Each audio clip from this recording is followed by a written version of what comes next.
우리가 부모가 자녀들을 키우면서 상처받는 말 중에 가장 으뜸이 무엇일까 조사해 본 적이 있습니다. 무려 73%, 10명 중 7명이 엄마가 나한테 해준 게 뭐가 있느냐, 그런 질문들을 합니다. 우리 부모님들이 뭐 나쁜 부모가 아닌 이상 보통 부모들은 자기는 못해도 자녀에게 모든 것을 부어주는 것이 부모의 마음인데, 자녀들은 그것을 모르고 엄마가 나한테 해준 게 뭐가 있느냐, 그런 이제 질문을 가끔 합니다. 자, 엄마가 나한테 해준 게 뭐가 있느냐? 엄마는 모든 것을 희생하고 모든 것을 바쳐서 자녀를 위해서 희생하는데, 자녀들은 그 마음을 몰라주고 항상 불평과 불만 가운데 살고 있는 자녀들이 가끔 있습니다. 오늘 본문에 보면 이스라엘 사람들이 하나님께 그런 얘기를 하고 있다는 것이죠. 하나님께서 우리에게 해준 것이 뭐가 있습니까? 도움을 주시지 않을 망정 왜 우리를 괴롭게 하시나이까? 이런 질문을 하나님께 하고 있다는 것을 우리가 보게 됩니다. 자, 이스라엘 백성들은 말도 안 되는 내용을 가지고 하나님을 원망하고 하나님께 불평하는 그런 모습을 오늘 본문은 보여주겠는데, 그래서 하나님이 화가 나가지고 한번 나와보자. 나와서 나랑 한번 대결해보자. 내가 얼마나 그렇게 잘못했는지, 너희가 뭐 때문에 나한테 그렇게 원망하는지 한번 얘기해보자. 법정에 불러서 함께 싸워보자. 그렇게 미가 선지자를 통해서 이스라엘 사람들을 부르고 있는 내용을 미가서의 내용입니다. 하나님은 이스라엘 백성들을 향해서 고소합니다. 그 고소 내용이 무엇이냐면, 이스라엘 백성들이 하나님에 대해서 계속 불만을 제기하는 거죠. 왜 우리가 이렇게 어려움 당합니까? 왜 우리를 괴롭힙니까? 우리가 이렇게 열심히 살았는데 왜 하나님이 우리에게 이런 고통을 주십니까? 하나님이 우리에게 해준 것이 뭐가 있습니까? 그런 자꾸 불만을 제기하니까 한번 다퉈보자. 그래서 나와서 싸우자고 이렇게 말하고 있는 것이죠. 그래서 3절 말씀 보시면 이렇게 되어 있습니다. 이르시기를 내 백성아, 내가 무엇을 내게 행하였으며 무슨 일로 너를 괴롭게 하느냐? 너는 내게 증언하라. 자, 이스라엘 사람들이 하나님이 묻기를, 내가 그렇게 잘못했다면 뭘 잘못했는지 한번 증언해봐라. 그렇게 요청하고 있다는 것이죠. 자, 재판장인 동시에 원고로서, 그러니까 재판정에 서 있습니다. 하나님께서. 그래서 이스라엘 사람들을 불러놓고 내가 너한테 뭘 잘못했는지 말해보라고 얘기하고 있다는 것이죠. 이스라엘 사람들이 항상 하나님을 원망하면서 하나님의 약속을 어기고 또 자신들을 괴롭게 했다. 그렇게 불만을 갖고 있으니까 도대체 내가 뭘 그렇게 잘못했는지 한번 얘기해보자. 그렇게 하나님이 이스라엘 사람들에게 묻고 있습니다. 자, 하나님은 이스라엘 사람들을 고소하시면서 내가 어떻게 행했는지 다 알고 있다. 너희들만 모르고 다 알고 있는데 그 증인으로서 누굴 세우고 있냐면 땅과 이 산들을 하나님의 증인으로 내세우고 있습니다. 2절 말씀 보시면 이렇게 되어 있습니다. 너희 산들과 땅의 견고한 지대들아, 너희는 여호와의 변론을 들으라. 여호와께서 자기 백성과 변론하시며 이스라엘과 변론하실 것이라. 자, 이스라엘 사람 자꾸 하나님 원망하니까 그래 한번 내가 어떻게 너희들이 행했는지 증인이 있다. 그 증인이 누구냐니까 이 자연 산과 이 땅이 나의 증인이라고 이렇게 증인으로 세우겠다는 것이죠. 왜냐하면 이 산과 땅은 하나님이 행하신 모든 일을 다 알고 있습니다. 천지만물 창조하신 그때부터 지금까지 이 땅과 산이 존재하면서 하나님이 우리가 어떤 일을 행하신지 다 보고 있다는 것이죠. 물론 그들이 말은 못합니다. 하지만 하나님이 그들을 증인으로 세우신 이유가 뭐냐면 이스라엘 사람들을 가나안 땅에 보낼 때 하나님이 사람을 증인으로 세울 수 없기 때문에 이 산과 땅을 불러가지고 내가 이스라엘 사람들이 이렇게 약속하는데 너희가 증인으로 삼아라 이렇게 요청한 적이 있었습니다. 그래서 하나님은 산과 땅을 증인으로 세우는데 유일하게 모든 사람들, 그러니까 모든 인류가 하나님을 부인하고 도망갔죠. 하나님을 무시하고 하나님을 떠났습니다. 그래서 하나님이 이스라엘 사람들 특별히 택하셔가지고 너는 나의 백성이다. 나의 사람이다. 나를 위해 살아라. 그렇게 불러주셨는데 그 이스라엘 사람들조차 하나님을 원망하고 하나님을 불신하니까 더 이상 하나님이 내세울 증인이 누구냐면 산과 땅밖에 없다는 것이죠. 자, 이 산과 땅은 하나님이 이스라엘 사람들과 처음 약속하실 때도 이 산과 땅이 증인으로 역할을 감당하고 있습니다. 신명기 31장 28절 말씀 이렇게 기록하고 있습니다. 너희 지파 모든 장로와 관리들을 내 앞에 모으라. 내가 이 말씀을 그들의 귀에 들려주고 그들에게 하늘과 땅을 증거로 삼으리라. 자, 하나님이 오래전에 이스라엘 사람들 가나안 땅에 보낼 때 이스라엘 사람들이 혹시라도 하나님을 부인하고 원망할까봐 그 전에 이미 산과 땅을 증인으로 세워서 내가 이렇게 너희가 약속했다. 이것을 증거로 삼고 있다는 것이죠. 하나님은 산과 땅을 증인으로 세우시면서 이스라엘 사람들이 얼마나 심각한 죄를 짓고 있는지를 경고하고 있습니다. 하나님은 이스라엘 사람들의 원망과 불평이 전혀 말이 안 되고 억지라는 것을 말씀하고 있다는 것이죠. 왜냐하면 하나님은 한 번도 이스라엘 사람들을 무거운 짐을 지우거나 그들에게 괴롭게 한 적이 한 번도 없다는 것이죠. 오히려 하나님은 이스라엘 사람들을 사랑하시고 그들을 구원하시고 그들과 항상 함께 하시면서 그들을 지켜주시고 보호하셨습니다. 우리가 과거에 보면 이스라엘 사람들이 애굽에서 노예로 살 때 하나님이 그들을 모세를 통해서 구원하셨죠. 엄청난 하나님의 기적을 통해서 홍해를 건너게 하시고 광야에서 만나 매철을 먹이시고 그 적과 꿀이 흐르는 가나안 땅으로 하나님께서 인도해 주셨습니다. 중간중간에도 많은 유혹이 있었고 전쟁이 있었지만 하나님이 다 막아주셨습니다. 특히 모압 왕 발락이 이 부호리한 삶을 통해서 이스라엘 저주할 때도 하나님이 심지어 나귀를 동원해가지고 말을 하게 해가지고 그 사람들이 이스라엘 사람 저주하지 못하도록 그런 하나님의 은혜가 그들에게 있었던 것이죠. 그래서 저주를 축복을 바꿔주신 분이 하나님이십니다. 자, 그리고 가나안 족속들을 하나님이 다 몰아내 주시면서 너희는 할 게 없다. 가서 그 땅만 정복하면 내가 다 그 가나안 족속을 몰아내겠다. 하나님께서 친히 전쟁을 선포하시고 그들을 가나안 땅에서 몰아내 주셨습니다. 그리고 그 땅을 그들에게 아무도 없었던 노예로 살았던 이스라엘 사람들에게 가나안 땅을 그들에게 주셨던 것이죠. 이처럼 하나님께 이스라엘 사람들 한 번도 괴롭힌 적이 없고 은혜를 주셨지만 그리고 한 번도 무리한 요구를 하거나 강요를 한 적이 없습니다. 그런데 이스라엘 사람들은 하나님 우리를 괴롭게 한다. 그렇게 하나님을 원망하겠다는 것이죠. 왜냐하면 그들이 생각하는 건 뭐냐면 그들이 날마다 드리는 제사와 율법 때문에 무겁다는 것이죠. 이스라엘 사람들 구약 성경 보시면 여러 가지 계명도 있습니다. 이거 하라, 저거 하지 말라, 율법이 있고 매일 제사를 어떻게 드려야 되고 뭐 양을 어떻게 잡고 온갖 규례들이 있으니까 이스라엘 사람들이 그걸 보면서 이거 너무나 무겁다, 너무나 힘들다 그렇게 하나님께 하소연하고 있다는 것이죠. 하지만 하나님이 그들에게 주신 율법이나 이 제사 제도는 그들에게 괴롭게 하기 위한 것이 아니라 오히려 성경은 말씀하기를 복을 주기 위해서 그런 율법과 그런 계명들과 제사 제도를 그들에게 주셨다고 말씀하고 있는 것이죠. 하나님은 이스라엘 사람들에게 평안 주시기 원하십니다. 이스라엘 사람들이 잘 되기 원하시고 이스라엘 사람들이 복을 받기 원하시는 것이지 하나님 아버지의 마음이 괴롭게 하고 그들을 무겁게 하기 위한 것이 절대 아님을 말씀하고 있다는 것이죠. 실제로 하나님은 그들에게 땅을 주셨고 그들의 평안을 주셨고 단지 하나님과의 관계만 잘 맺는다면 그 땅의 평화가 영원할 것이라고 분명히 성경은 약속하셨습니다. 그들의 애굽에서 고통당하는 사람들을 구원하시고 가나안 땅을 주시고 온갖 어려움이 있었지만 온갖 불신과 반대가 있었지만 하나님 끝까지 그들을 지키시면서 그들에게 하나님의 은혜를 부어주셨습니다. 그들을 위해서 왕을 세워주시고요. 또 그들이 힘들 때 선자들 보내시고 말씀을 선포하시고 온갖 위기 가운데 하나님께서 그들을 부르시고 모든 이방 나라 가운데서도 이스라엘 사람들 가장 으뜸이 되게 만들어 주셨습니다. 자, 그런데 이스라엘 사람들 하나님 향해서 하나님 우리를 위해서 한 게 뭐가 있습니까? 왜 우리에게 짐을 지우고 우리를 무겁게 하고 우리를 괴롭게 하냐 그렇게 질문하고 있다는 것이죠. 과연 이것이 구약 이스라엘 사람들의 모습만 아니라는 것을 우리가 기억할 필요가 있습니다. 우리도 가끔 그럴 때가 있다는 것이죠. 하나님 나에게 뭘 해줬습니까? 이렇게 열심히 예배드리고 열심히 내가 기도하고 열심히 전도하고 열심히 살아가는데 왜 나에게 이런 고통을 주십니까? 나에게 왜 이런 어려움을 주십니까? 하나님을 원망할 때가 있다는 것이죠. 우리가 매일 주일 예배를 드리고요. 또 주일날 헌금을 드려야 되고 또 저희 교회 같은 경우 매주일 또 이렇게 오후 예배 헌신 예배가 있잖아요. 그러면서 기도해라, 또 뭐 전도해라, 또 이렇게 살아 저렇게 살아라. 예수님 믿고 교회 나오면 되지 뭘 이런 강요하는 것이 많습니까? 이렇게 하나님께 질문할 수가 있습니다. 오히려 그것이 하나님의 은혜의 길이며 복의 길임을 알면서도 우리가 가끔 우리에게 무거운 짐으로 느낄 때가 있다는 것이죠. 우리의 예배가 또 우리의 헌금이 우리의 헌신이 무거운 짐이 될 수가 있습니다.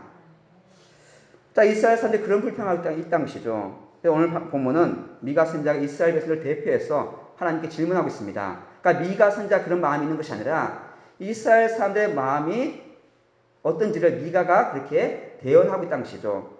오늘 읽은 6절, 7절 말씀에 이렇게 말하고 있습니다. 내가 무엇을 가지고 여호와 앞에 나아가며 높으신 하나님께 경배할까? 내가 번제물로 1년 된 송아지를 가지고 그 앞에 나아갈까? 여호와께서 천천의 순양이나 만만의 강물 같은 기름을 기뻐하실까? 내 허물을 위하여 내 맏아들을 내 영혼의 죄로 말미암아 내 몸에 열매를 드릴까? 자, 미가 선지자가 이스라엘 백성을 대표해서 하나님께 이렇게 말하고 있습니다. 하나님, 우리가 뭘 가져가야지 하나님 기뻐하시겠습니까? 매일마다 제사를 드리고 수많은 양을 잡고 수많은 소를 잡고 하나님께 제사를 드리는데 더 뭘 요구하십니까? 수많은 율법들과 하라는 말씀과 하지 말라는 많은 조항들을 만드셔서 그들을 왜 이렇게 묵게 하십니까? 그러면서 그렇지 하나님 말씀을 안 지키면 저주가 임할 것이다. 말씀을 우리에게 주신 이유가 무엇입니까? 그러면서 질문하고 있다는 것이죠. 자, 이렇게까지 하나님께서 여러 가지 제사 제도나 또 구약의 율법들을 만드신 이유가 무엇인가? 우리가 분명히 하나님 아버지의 마음을 우리가 이해할 필요가 있습니다. 하나님 아버지의 마음은 그런 제사 제도나 율법을 통해서 우리를 힘들게 하신 것이 아니라 그걸 통해서 하나님 원하시는 것은 한 가지입니다. 우리와 함께 하기를 원한다는 것이죠. 자, 하나님은 처음 온 우주 만물을 창조하시고 하나님과 함께 이 사람들이 함께 살았습니다. 그들과 함께 하기를 기뻐하셨고 그들에게 복을 주셨습니다. 자, 하나님은 우리의 재물, 우리의 어떤 헌신을 기뻐하시는 것이 아니라 우리를 너무나 사랑하셔서 단지 우리와 함께 하기를 하나님은 원하고 있다는 것이죠. 스바냐 3장 17절 말씀에 이렇게 말씀이 있습니다. 너의 하나님 여호와가 너의 가운데에 계시니 그는 구원을 베푸실 전능자이시라. 그가 너로 말미암아 기쁨을 이기지 못하시며 너를 잠잠히 사랑하시며 너로 말미암아 즐거이 부르며 기뻐하시라 하리라. 자, 하나님이 기뻐하신 이유가 뭡니까? 우리가 가져가는 재물이나 우리가 드리는 헌신이 아니라 나 때문에 나를 기뻐하신다는 것이죠. 우리를 너무나 사랑하셔서 나를 원하시는 것이지 나와 만나기를 원하시는 것이지 내가 가지고 오는 재물을 하나님은 원하지 않는다는 것을 말씀하고 있습니다. 하지만 사람들은 그것을 거부하고 하나님을 무시하고 하나님을 떠났습니다. 그래서 수많은 민족들, 하나님께 사람을 창조하시고 그들을 통해서 하나님은 그들과 함께하기를 기뻐하셨는데 아담을 통해서 타락하고 또 노아를 통해서 구원하셨지만 하나님의 백성들이 하나님을 떠나고 하나님을 불신했던 것을 보게 됩니다. 그러니까 수많은 사람들 민족 중에서 하나님은 이스라엘 사람을 택하셔가지고 하나님은 그들을 구원하시고 하나님의 나라를 삼아서 그들과 함께 하기를 원하셨습니다. 문제는 뭐냐면 이스라엘 사람들도 죄인이라는 것이죠. 자, 하나님은 거룩한 분이시기 때문에 죄와 함께 거할 수가 없습니다. 죄인들이 가까이 가면 죽습니다. 그래서 하나님이 그들과 함께 하시려고 성막을 만드시고 함께 하시려고 죄를 없애기 위해서 제물을 통해서 그들의 죄를 용서하시고 그들과 만나기를 하나님은 원하시는 것이죠. 성막을 통해서 하나님은 그들과 함께 하기를 원하셨습니다. 그 당시 구약시대 때 하나님께 나아가는 유일한 방법이 뭐냐면 내 대신 동물을 잡아서 피를 흘려야지만 그 죄가 사해지고 그 죄 없는 모습으로 하나님께 나아가시는 것이 바로 구약시대의 성막, 제사의 모습이었던 것이죠. 그래서 하나님은 그들과 만나기 위해서 그들과 함께 하기 위해서 성막을 만드시고 제사 제도를 주셨습니다. 물론 이 제사가 결코 쉬운 일이 아닙니다. 결코 이 하나님의 법을 지킨다는 것이 결코 간단한 일이 아니었던 것이죠. 많은 희생이 필요하고요. 많은 헌신이 필요한 과정이었습니다. 하지만 하나님은 이것을 통해서 그들에게 무겁게 하기 위한 것이 아니라 그래야지만 그들이 하나님께 나올 수 있고 하나님이 그들과 만날 수 있기 때문에 이 제사라든지 이 성막을 통해서 하나님은 그들에게 말씀하신 것이죠. 하나님은 그 수많은 재물을 원하신 것이 아니라 그 재물 때문에 죄가 사함받고 그래야지만 이스라엘 사람들이 하나님께 나올 수 있기 때문에 그런 방법을 하나님께서 요구하신 것입니다. 하나님은 수도 없이 말씀하시기를 하나님이 원하시는 것은 재물이 아니라 너희들이다. 수많은 순양이나 수많은 천천에는 재물이 아니라 하나님 기뻐하시는 것은 뭐냐 하면 그 재물을 들고 오는 너희들, 이스라엘 사람들을 하나님은 기뻐하시고 그들과 만나기를 하나님은 원하셨습니다. 우리가 잘 아는 사울 왕이 하나님께 죄를 범했을 때 하나님께서 사무엘을 통해서 이렇게 말씀하셨습니다. 사무엘상 15장 22절 말씀에 사무엘이 이르되 여호와께서 번제와 다른 제사를 그의 목소리를 청종하는 것을 좋아하신 같이 좋아하시겠나이까. 순종이 제사보다 낫고 듣는 것이 순양의 기름보다 나으니. 하나님은 구약시대에 항상 말씀하시기를 내가 원하는 것은 재물이 아니라 너희들이 나와 함께 즐거워하고 함께 기뻐하고 내 안에서 복받는 것이 내가 가장 원하는 일이다. 이렇게 말씀하셨습니다. 아브라함도 마찬가지죠. 하나님께서 아브라함을 통해서 이삭을 제물로 바치라 하실 때 하나님은 그 인신제사를 원하는 것이 아니었습니다. 하나님은 아브라함의 믿음, 아브라함의 순종, 아브라함 그 자체를 보신 것이죠. 자, 오늘 본문은 이스라엘 사람들이 얼마나 오해하고 있는지를 오늘 본문은 보여주겠습니다. 오늘 7절 말씀 보시면 이렇게 기록하고 있는데요. 여호와께서 천천의 순양이나 만만의 강물 같은 기름을 기뻐하실까? 내 허물을 위하여 내 맏아들을 내 영혼의 죄로 말미암아 내 몸의 열매를 드릴까? 자, 하나님께 아무리 제사를 드려도 그들이 어려움을 당하니까 그들이 말하기를 도대체 하나님 원하시는 게 뭡니까? 내 맏아들을 드리면 좋아하시겠습니까? 아니면 내 육신의 열매, 내 몸의 열매, 누구입니까? 내 자녀, 내 후손들을, 내 자녀를 하나님께 바치면 그래야지 하나님이 기뻐하시겠습니까? 이렇게 끔찍한 질문을 하고 있다는 것이죠. 이스라엘 사람들은 하나님을 욕심 많은 우상처럼 하나님을 여기고 있었습니다. 그 당시 우상들은요, 많은 재물을 드려야 되지 우상들이 기뻐한다고 생각했습니다. 심지어는 자기 아들을 바쳤습니다. 하나님도 그런 분으로 오해했던 것이죠. 그래서 하나님 앞에 나가려면 아니 이 재물도 싫다 하시면 과연 내 아들 하나님께 바치면 하나님이 좋아하시겠습니까? 그런 질문을 그들이 하나님께 올려드리고 있는 것을 보게 됩니다. 실제로 그 당시에 이방 신들에게 인신제사, 자신의 자녀를 하나님께 우상에 바치는 그런 끔찍한 일들이 그 당시에 있었습니다. 심지어 이스라엘 중에도 그런 악한 일을 하는 경우가 가끔 있었습니다. 하지만 하나님은 말씀하시기를 절대 아니라고 말씀하고 있다는 것이죠. 레위기의 말씀 보시면 분명히 경고하고 있습니다. 레위기 18장 21절 너는 결단코 자녀를 몰래에게 주어 불로 통과하게 하므로 내 하나님의 이름을 욕되게 하지 말라. 나는 여호와이니라. 세상의 모든 우상이 그렇게 원한다 할지라도 나는 원하지 않는다. 나는 그런 끔찍한 일을 원하지 않는다. 내 이름을 망령되게 끊지 말라. 나는 여호와다. 하나님은 그런 제사를 기뻐하지 않는다 분명히 말씀하셨습니다. 하나님은 절대 그런 분이 아닙니다. 우리를 괴롭히고 우리를 무거운 짐을 지게 하시고 우리를 괜히 잘 살고 있는데 엉뚱한 길로 인도하셔서 괴롭게 하시고 고난을 주시는 분이 절대 아니란 것이죠.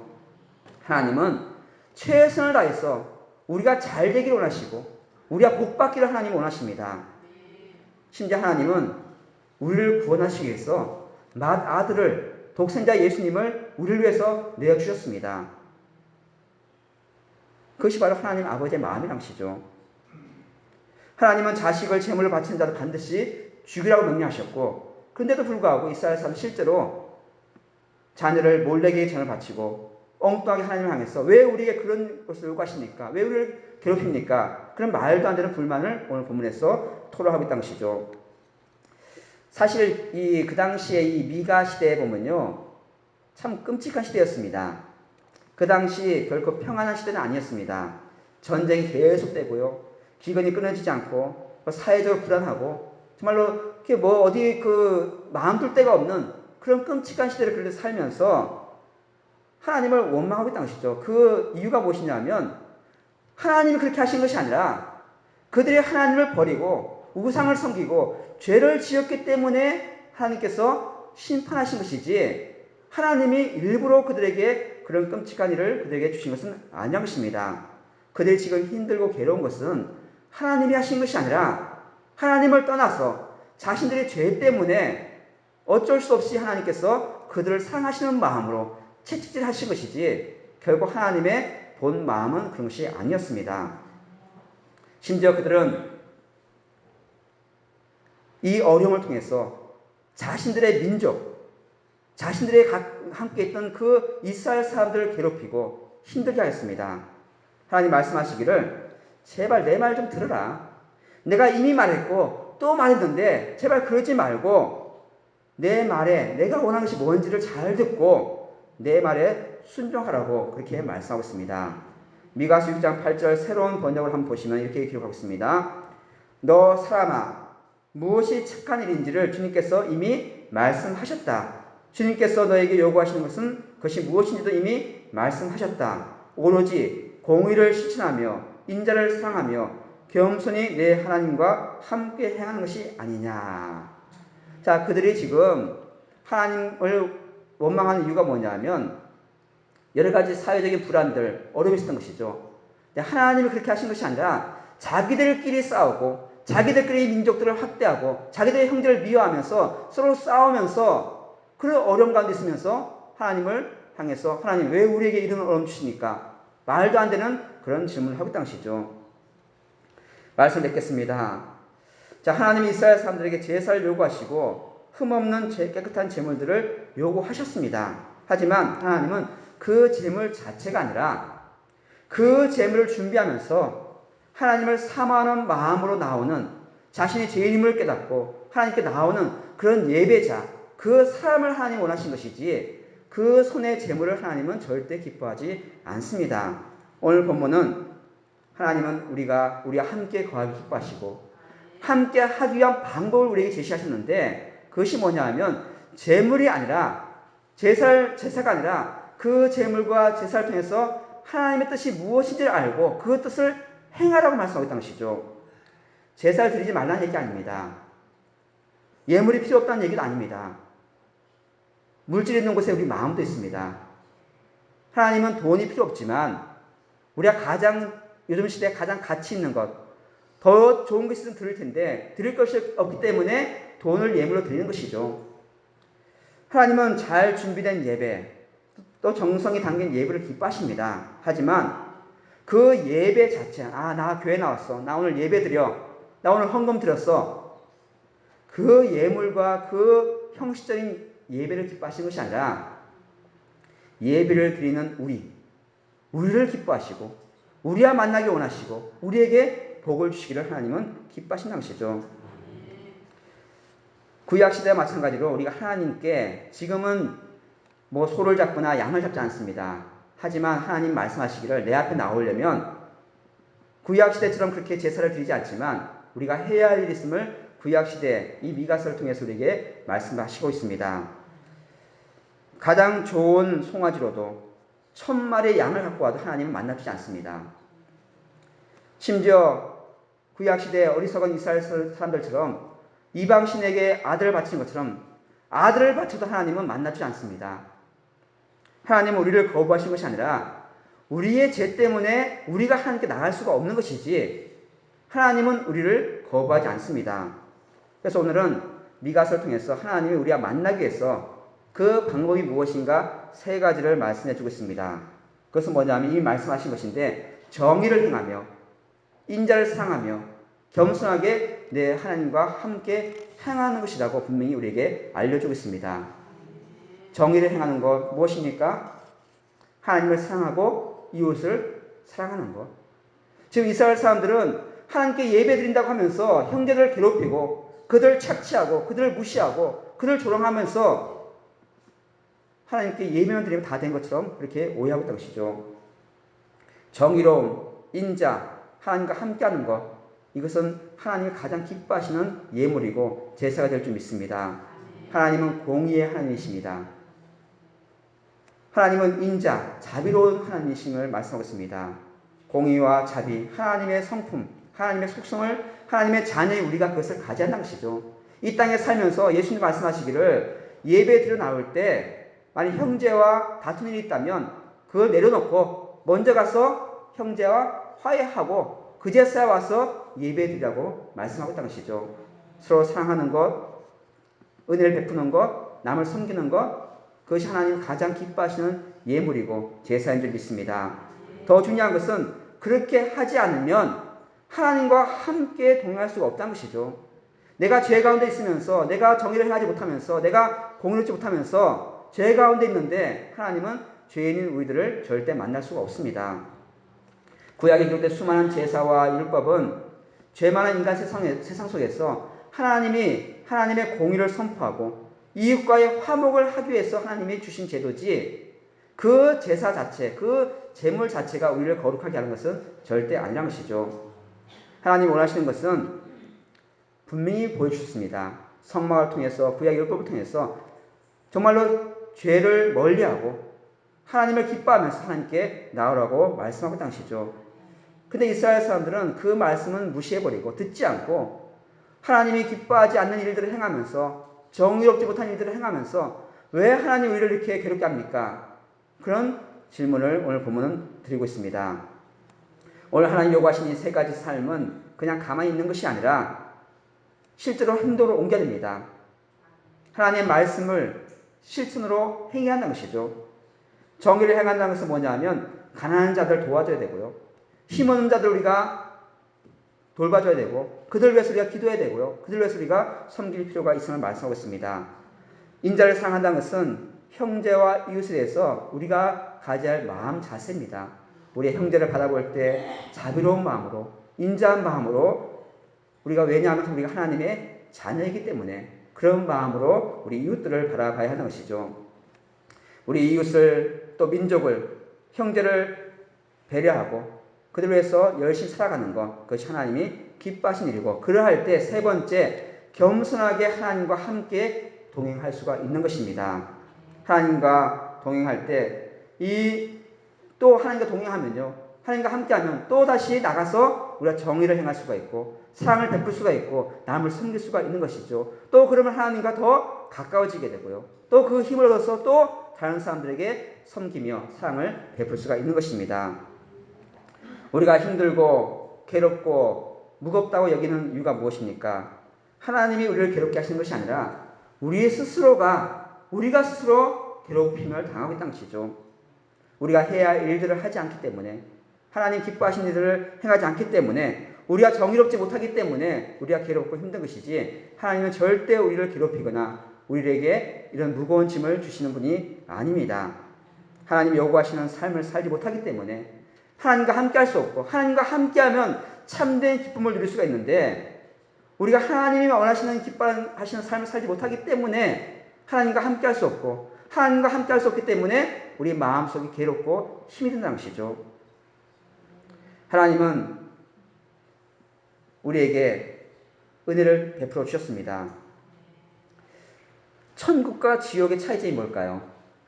우리는 흔히 천국 그러면 금은보화로 화려한, 또 고통이 없고 슬픔이 없고 하나님 놀라운 은혜가 있는 거 맞습니다. 지옥은요, 뜨거운 상상할 수 없는 불이 있고 온갖 고통과 참을 수 없는 고통이 있다고 우리가 생각합니다. 물론 맞는 말이죠. 하지만 천국과 지옥의 가장 중요한 차이점이 뭐냐면 하나님이 함께 하시느냐, 하나님이 함께 하지 않느냐, 그 차이점입니다. 지금 이 땅에 살면서 우리가 하나님과 함께하는 그것이 바로 천국이 될 줄 믿습니다.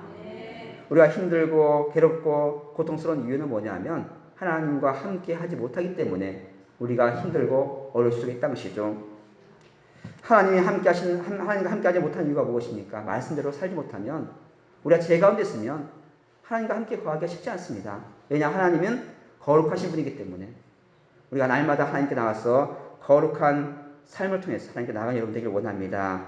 힘든 것처럼 보이고 희생하는 것처럼 보이고 남들이 조용한다 할지라도 하나님이 기뻐하시는 삶을 살 때 하나님 반드시 우리와 함께 하시고, 나의 무거운 짐을 내가 지는 것이 아니라 하나님이 대신 지시고 하나님의 모든 슬픔과 모든 고통을 우리 가운데서 걷어가시고 오히려 기쁨과 감사로 우리에게 채워줄 줄 믿습니다.